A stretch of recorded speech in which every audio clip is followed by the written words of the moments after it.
Lens, the podcast where we explore the heart of teaching through stories, insights, and conversations that matter. I'm your host, Robin Young, coming to you from Langley, British Columbia. But before we begin, I'd like to acknowledge that this podcast is recorded on the traditional, ancestral, and unceded territories of the Kwantlen, Katzie, Matsqui, and Semiahmoo First Nations.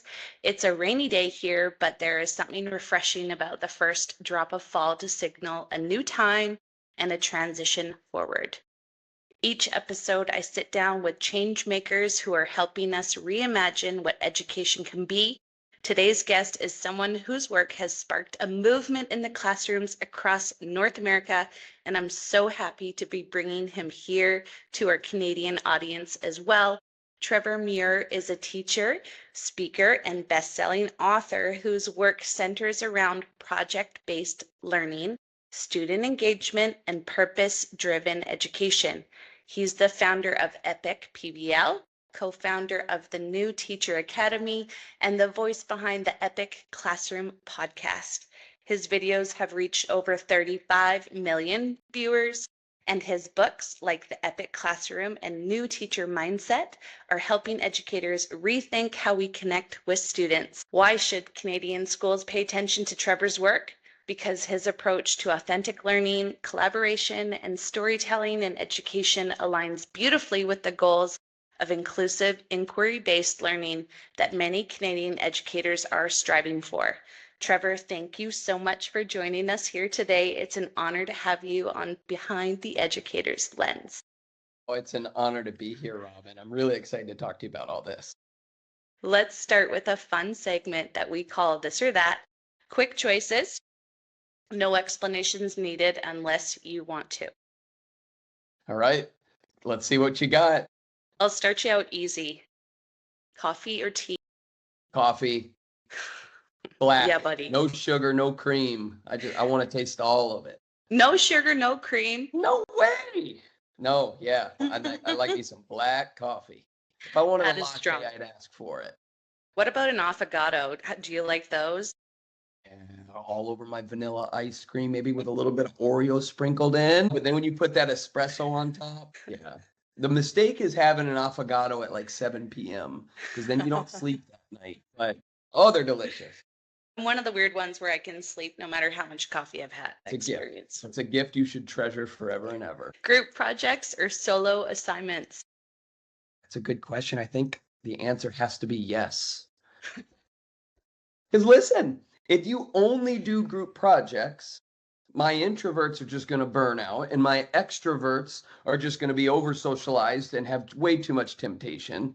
And yet if you only do individual work, you're not helping students strengthen this skill that they're going to need the rest of their lives in work and in community. And so it's got to be both.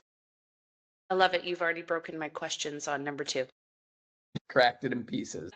Classroom tech, smartboards or whiteboards? I mean, there's a place for both as well, but I love me a good old-fashioned whiteboard or even a chalkboard if it's still available.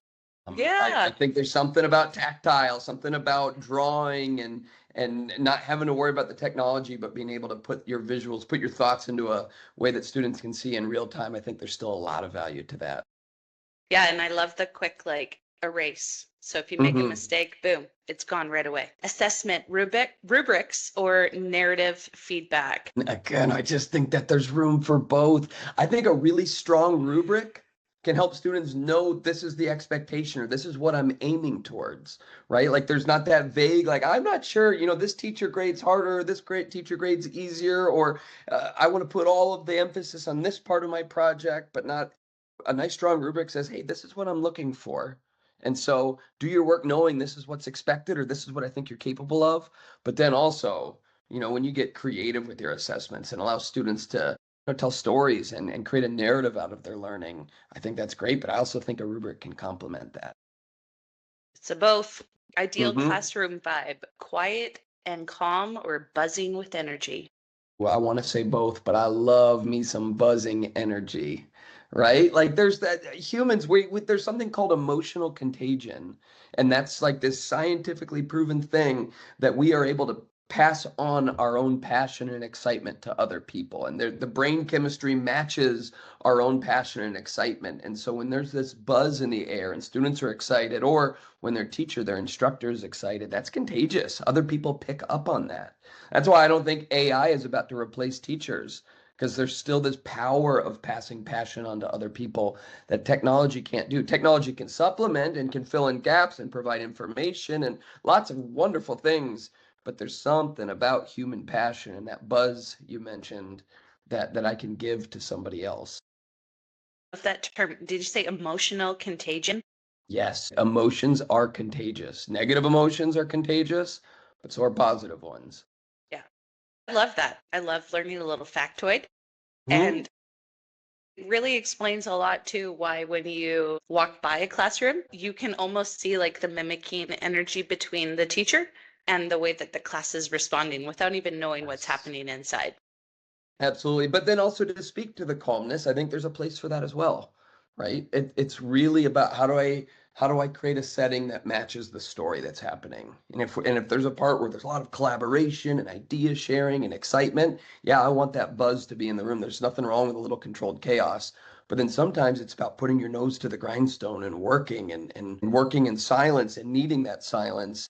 That's what the story, the work that students are doing demands, and then I think that's what the room should look like in those moments. Yeah, and I think that also parallels the way that life flows naturally outside of a classroom, where sometimes it is busy and chaotic, and then other times it is quiet and you're by yourself and you need to be able to be okay with both spaces. Hmm. So Yep, love that. awesome. Let's move on to some ed questions. I'm so curious, what inspired you to start Epic PBL and how has it evolved over time? Yeah, that's a great question. When I got my very first teaching job, it was like in the early ones.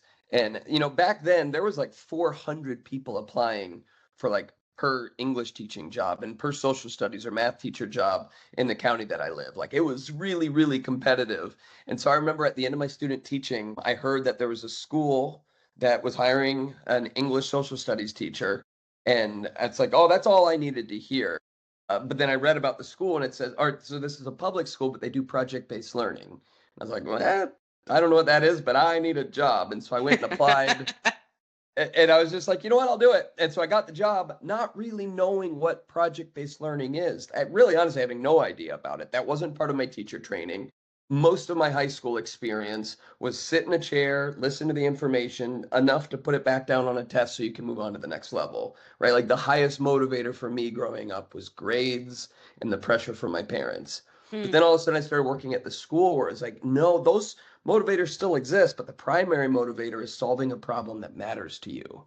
And you still are going to teach content, but it's going to be through this lens of authenticity now. And so I started teaching at this project-based learning focused school, and my students started doing just some really cool stuff. I was planning projects where they were interviewing World War II heroes and then recording those interviews with their phones and then taking that and using our school provided. We were like one of the first one-to-one laptop schools in the county, and so we started creating little documentaries about these veterans and then showing their work to the community.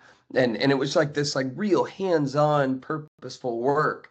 And I started noticing, man, my students are remembering and learning more about the content than they were back when I was in school, when it was just listen to a lecture, watch a video, read a textbook. My students were doing something with the information. They were applying it in a way. And so I started getting the opportunity to talk with other teachers about how to do this. And I'd often hear things from teachers like, oh, I love what you're doing here, but I don't work in a PBL school. Hmm. Right, like I work in a traditional classroom. My students sit in desks that their grandparents also sat in. Right, like we don't have one-to-one laptops. We don't have co-teachers. We don't have an entire school that's bought in on this. And so how do I actually do it? And I took that kind of as like a little bit of accountability. Like, yeah, that's true. I do work in a place that's designed for it, but I wonder if some of these principles would work elsewhere. And so I went and got a job at a different school that was very traditional, except they had a principal that was really pushing the boundaries. And so he brought me in there to start working there. And you know what? The principles still apply. Maybe we didn't call it project-based learning because maybe the teachers weren't quite ready for that yet, but instead we just called it making learning more purposeful or Oh, I love authentic. it. Yeah. And you know what? I had to scale back some of my projects, and they weren't necessarily as big because I had 55 minutes instead of 2 hours with students, and they didn't necessarily have laptops every class, but we were still able to motivate students in that way. And that's when the light bulbs started going off. It's like, yeah, it's not about what you call it. It's not about another acronym. It's not about replacing best practices. It's instead about how do we teach in a way that's purposeful to students, and therefore they're learning the subject matter. And so that's when I started training teachers and creating resources and books and all this stuff to figure out how do we help every teacher teach in this way, and really how do you help every student have the opportunity to learn in this way. That's That's so my long beautiful. answer. I feel like your story really parallels mine. Same timing. Out here, it was very difficult to get a job. I actually ended up going out to Wuhan, China to teach Mm, for a year out there just so I'd have something special because they told mm-hmm. me, those were the exact words like, you're not special enough, or like you don't have like home ec or French or whatever, like you're an Sure. English teacher, like what do you have? And so nobody here would hire me. And then when I came back and had a little experience, they're like, yeah, okay, we'll take you now. But then getting a job, it was the same thing as you. And so I ended up at an art school teaching dance. Okay. Will you pay me? Yeah, I'd taken, I think, a Zumba class, but again, it was kind of like project-based learning through movement. So we Yeah. would have a concept and then we would have to explore what that would look like through dance. So it wasn't even formal dance. So I thought, yeah, let's do it. And that was kind of my introduction to taking the traditional approach off Yes. and using our bodies to learn any concept, really. I love it. Well, because at its core, it's really just recognizing that we are driven by things that are relevant to us, right? Like humans want to do purposeful work in their lives. We all do. We all want to feel like our time is being valued and that we can actually make a difference in some way. And so that's all really project-based learning is recognizing that, right? Like kids like to move their bodies, they like to dance, they like to move. All right, well then I'm going to teach you with that lens, that concept. In the same way, kids want to know like I can make a difference in my community, right? We have a project-based learning project. It always starts with what's called an entry event. That's where students are introduced to a problem that then now they have the task of solving. And so I once showed them this little short little film about this Holocaust survivor who passed away, and nobody ever got to hear her whole story. Nobody ever took the time to record it. So I said, this is a big problem. My grandpa Mm. died. My grandpa died without anybody ever recording his story. And we have a bunch of World War II heroes 3 miles from our school at a retirement home who've never shared their story. What should we do about it? So now all of a sudden they've got this problem. It's like, all right, well, let's go and talk to them and listen to them and record their stories. But to do this, we need to gain some content. We need to get some context about what we're talking about. So let's read the book Night by Elie Wiesel and the graphic novel Soldier Boys and Mouse.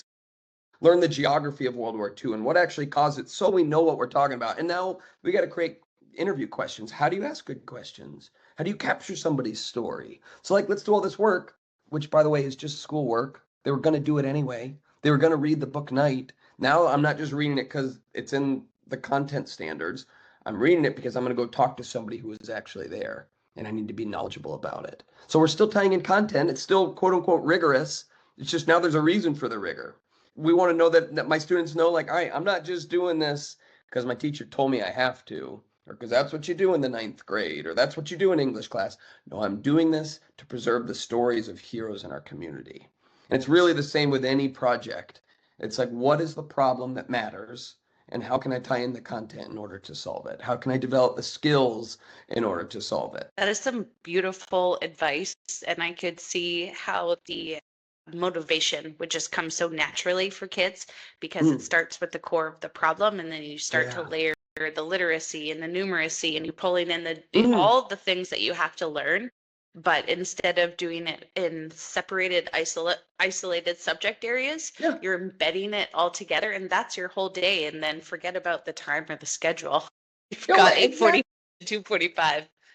I mean, I love that. Exactly. Well, I mean, I know like a fourth grade teacher who had to teach her students about invasive species and plants that are growing in areas that they don't belong and the damage that does to the forest.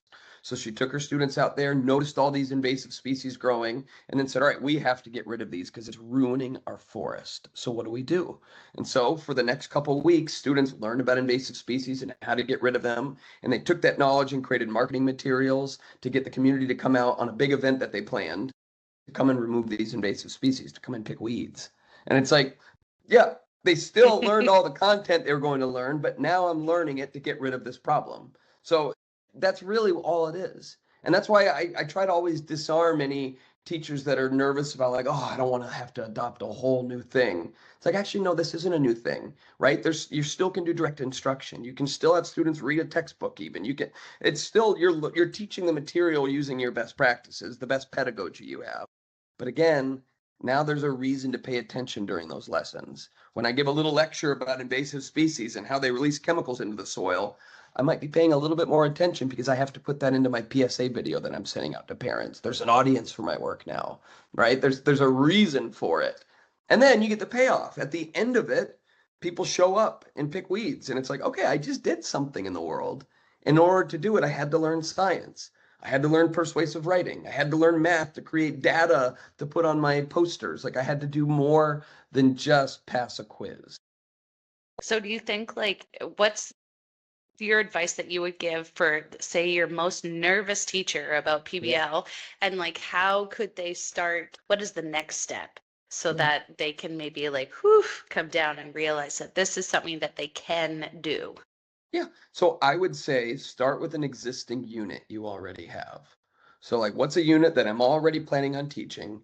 And ask like, all right, what is an authentic problem or relevant motivator that my students could solve while learning this content? Right? Like what's something that they could do with this content? Let's say that you're teaching Shakespeare and you teach Romeo and Juliet to high school freshmen. And so, all right, I'm already planning on teaching this. What can my students do that requires learning this content and there's some type of end goal for it? And so you to analyze that, and using AI can be a great thought partner for this. You can actually go on ChatGPT and say, all right, I'm trying to convert this Romeo and Juliet unit into an authentic project-based learning unit. What are some authentic problems students can solve while learning this content? You won't believe what ChatGPT will help you come up with. In the same way, you could sit in a group of teachers and have the same type of conversation. One time I was doing Romeo and Juliet, and I was like, well, wouldn't it be cool if my students created films to tell the entire story in 60 seconds or less? Yeah. What a challenge. That's right. And so I said at the beginning of it, I showed them on YouTube, I found this really funny video of where somebody did all of Titanic in 60 seconds. And it's Oh my hilarious. God. I'm The gonna whole look movie. for that. That's hilarious. It's so great. So I showed it to them. I said, do you think you could do that? And they're like, yeah. I was like, well, I'm going to show you a story and we're going to learn the story inside and out. And while you're learning it, you're going to be crafting storyboards and scripts for your own film. And you're going to tell that entire story in 60 seconds. And you can do it with whatever genre you want. So you're going to do Romeo and Juliet, and it could be like High School Musical or Friday Night Lights or zombies or whatever. You can tell whatever genre you want, but you got to tell the whole story and you only have 60 seconds. And then we're going to show it to the entire school. What? So all of a sudden there's this like, oh boy, I better do this well. And so guess what? Then we learn Romeo and Juliet and they learn to summarize it and they learn the themes and it's all the same stuff.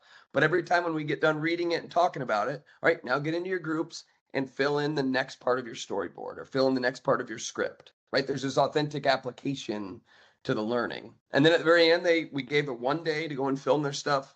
And then we showed it. And it was just like business as usual, except there was this added piece that made them want to work a little bit harder or get a little bit more excited about it or pay a little bit more attention to the actual content we were covering. Does that make sense? Yeah, it totally makes sense. So look for something that you have done in the past that you're Yeah, comfortable with that's and right. maybe incite a little bit. That's where you can put that AI to work, give Yeah, give you some ideas about how you can make it relevant and then go forth, try it out. And if you fall, it's yeah. okay. Yeah, and then that's totally okay if you fall. That's part of it. That's part, like it's so much about not school just modeling the quote unquote real world or work, but I do think that we could do a better job as educators in general, or the education system, being a little bit more like the world that students are actually going into. You know what I mean? Like there's like it's so funny when you think about K-12 education. So much of it is like its own little standalone thing in the human experience, right? I'm going to go to 6 different classes with 6 different educators and 6 different subject matter, and I'm going to do this work and I'm going to prepare for a test and then I'm going to move on to the next level. Like what part of life actually looks like that once you're done with school, right? Like school, like in real life, man, every day I'm doing math and I'm doing science and sometimes I'm doing them together. I'm going out in nature and I'm like having to do my taxes all the time and I'm having to write and like Boo, taxes. it all just comes.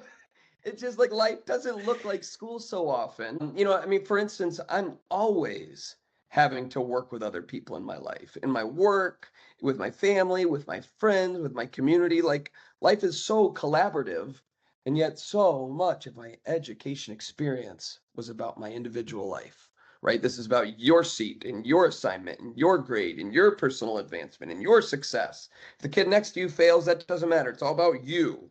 But and then you get into real world, and it's like actually the number one reason young people are fired from their jobs is because they don't know how to work with other people. They don't Yes. know how to collaborate.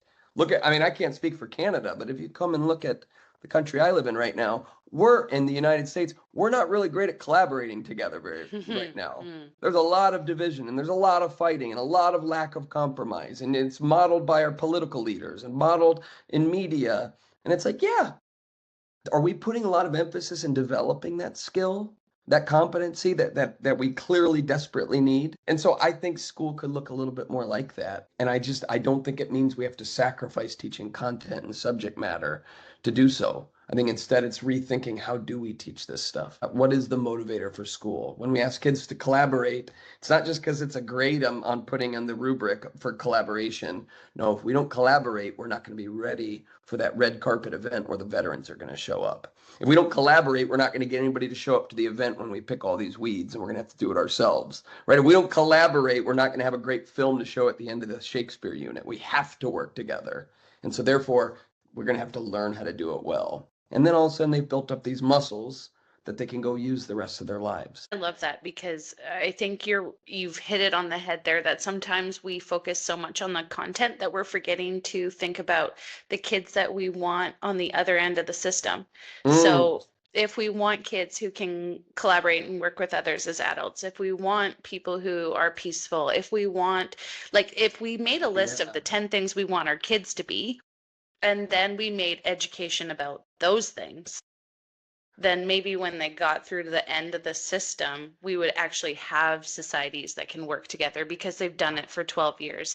We can have people who understand emotional intelligence or empathy or like all these beautiful things because they've practiced from a young age, and instead of running away when conflict happens, like leaning in and figuring out where that's coming from. Yeah, I mean, and ideally, like I talk about this a lot, this idea of what's the portrait of a graduate? What do we want kids to be like? And I often get pushback like, well, that's the job of the parents and it's the job of being at home. I'm like, listen, I hear you. That seems a little idealistic.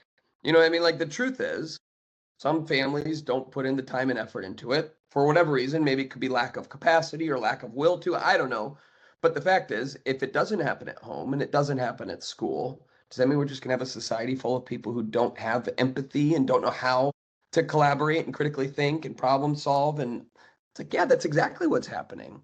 But then I'll also say, I'm a parent of 2 kids, and my wife and I put so much emphasis and time and energy and money and all of our life into helping our own kids develop these traits of the ideal graduate. Like that's a lot of our life is doing that, but we need them to be reinforced elsewhere. Right? I can't Absolutely. have the only time my kids collaborate is with each other. God help us. Right? Like, no, I want them to Yeah. learn to work with people who they are not familiar with, who they Yes. maybe have different parents with different political beliefs or religious background or fill in the blank, socioeconomic background. Like I want them to learn how to work with other people. That's why as an educator, I never let students choose their own groups who they work with. And usually the Love that. pushback is like, but I work great with my friends. Or hey, can I work with my girlfriend? I work great with her. I'm like, yeah, I bet you do. Yeah. It's like, no, listen, I like working with my friends too, but I've never met anybody who chose who they work with. Yeah, I know absolutely. right? You choose where you work, but you don't get to choose who your coworkers are. You're placed on a team, and the expectation is, I don't care who you voted for. I don't care your belief, your ideals and beliefs. I don't care. You got to get the task done. And so if we just, yeah, I don't know. I think this is all, it's like I keep saying muscle building. I think these skills, these competencies, they're all like muscles, right? The more you work them out, the stronger they become. And the less you work them out, the more that they atrophy, the less useful they are to you. And so I think that's got to be an emphasis in school. And what I love about project-based learning, or if you don't like that term, great. What I love about authentic learning Mhm. or epic learning, whatever. Let's do epic learning. It's your turn. Although that's right. Although that's trademark. No, I'm just kidding. The T in it, that's my initials. No, whatever you want to call it. What I love about it is at its core, it requires that you learn the content in order to solve the problem, but you also have to develop these skills and competencies in order to solve it. Right? It's not throwing the baby out with the bathwater saying, "Oh, I want my kids to be more empathetic collaborators, and so therefore we're not going to learn the content as deeply." It's actually the opposite. There's tons of research that shows that when students are doing purposeful work that matters to them, they learn the content at a deeper level, but then also socially develop better and behaviorally develop better and emotionally develop more because they're doing work that matters to them. We all want to do work that matters to us. Trevor Muir for president. Or maybe prime minister. Maybe I can move up to your area. How about that? Yeah, sure. Yeah. I don't want to be president. I'll help you campaign. Let's do it. Okay, we're doing it. I really do love Canada, by the way. Yeah, I love it. I was just out in Quebec last year, and I was in Halifax, and I just love coming up your way. I was in Manitoba. There's just so many great things happening in pockets all over. So you got to come out a little bit further to British Columbia. That's where that's where the gold's at. I know it. I've been out that way, and it is probably the prettiest area in the whole wide world. I have a feeling we're going to make this happen. You're going to come do a workshop for my school district. Let's go. Let's go. All right, let's bust a few myths about project-based learning and some of the things that we often hear in Canadian schools. PBL only works for high-achieving students. Quite the opposite. Some of my most difficult students in a PBL classroom are my highest achieving students, right? And why do you think that is? Why do you think my A students struggle with real authentic work versus more traditional schooling? I think that would be because they are used to having it handed to them and they can fill in A and B and C and do it exactly how they're told and come up and mimic what they've been presented with, but they have a real challenge when they are put into the driver's seat. That's exactly right. Right? Like, listen, the answers are in the back of the textbook. Or it's a system. If I pay good enough attention and I take good enough notes, I'm going to pass this quiz and then I'll be ready for the next unit where I'll do it again and again and again until I'm out of high school and then I do it through college. It's like a system. But again, that's not what the world looks like. I haven't taken a quiz or a test in decades. It's not part of my normal life. But so then when you ask a high achieving student, actually, I want you to help manage a group. And I want you to have to figure out the answer or come up with the best solution to a problem. And there's not even necessarily an answer to it. It's figuring out the best way to do it to solve a problem. Now that takes critical thinking. That takes creativity. That requires innovation. That requires adaptability and going outside of your comfort zone. And it's like, yeah, a lot of my high achieving students freeze up for that. Whereas not, I don't want to say lower achieving, but students who don't necessarily get all the A's, it's almost like, oh, okay, I do like being more creative. Or like, oh, I don't like your system. And so I've never participated well in that, but I do like being empowered and getting to do something a little different here. So yeah, I push back strongly against that. But I also do think that high achieving class, because that's the other myth, is that this only works for standard classrooms, but not high achieving classrooms. I'm like, oh, actually, that's not true either. I just got to do the keynote last year for the College Board AP conference, which was, like they do all the AP classes in the country. And so I got to do that. And I asked them, I said, why did you have me do the keynote? Because, like AP is quite scripted by nature. And yet you want me to come and talk about PBL. And they're like, well, we've done a lot of research and we've found that students who are doing project-based learning while learning AP or while learning the content are scoring higher on the AP exam at the end. We're drawing this correlation. And so we probably need to tell people about it. I'm like, yes, love it. Thank You're you, speaking Dad. my language. So I was like, let's do this. And so I think there's just room for all of it. Because again, it's not about changing how you teach everything. It's about how do you motivate students to Right. learn. Well, we are running out of time together, unfortunately. Time just flies when you're having It really fun. does. So before I let you completely go, I'd like to give you the floor to tell us from your lens what shift is most needed right now in education. Ooh, that's a toughie. I mean, that's a hard one because there's I a lot. ask tough questions. Yeah, I mean, I've been saying it the whole time. I think it's really easy to get stuck in the way things have always been done Hmm. and resist new ideas or resist changes. And I completely get why. Like, I get why we're resistant to artificial intelligence. I get what you're right. Like, in the same way in the 1970s in America, almost 100% of schools banned calculators because they wanted students to learn how to do the work. Well, 20 Mm. years later, 100% of schools in America had calculators in them, right? It's like trying to stop the tide. And I get why we don't want to have any AI in school because it's like, yeah, kids are cheating and kids aren't learning the content. They're just skipping steps. And it's like, okay, yeah. So we do need to figure out how to teach it well. And we do need to figure out when do we use it and when do we not use it. But the reality is you're not going to stop the tide, right? You're not going to prevent this from happening. And so we either figure out how to do it well or it's just going to pass us by. And I think that's really just true with education. If we're just focusing on students learning the content, knowledge, we're kind of missing the mark because that's not what the world needs. I mean, it needs knowledgeable, smart students, of course, but the world also needs students who are confident and can communicate and collaborate and critically think and adapt and have emotional intelligence and care and are passionate. That's what the world also needs. But if that's what it needs, then we've got to orient school in that way. And so I think it's really about emphasizing different or re-emphasizing what the real purpose of school is. It can't just be about getting a college degree anymore. It's got to be about helping students become the kind of people that we know they can be and that society actually needs. Trevor, thank you so much for sharing all of your insights and your energy with us. Your work is a reminder that learning can be epic, purposeful, and deeply human.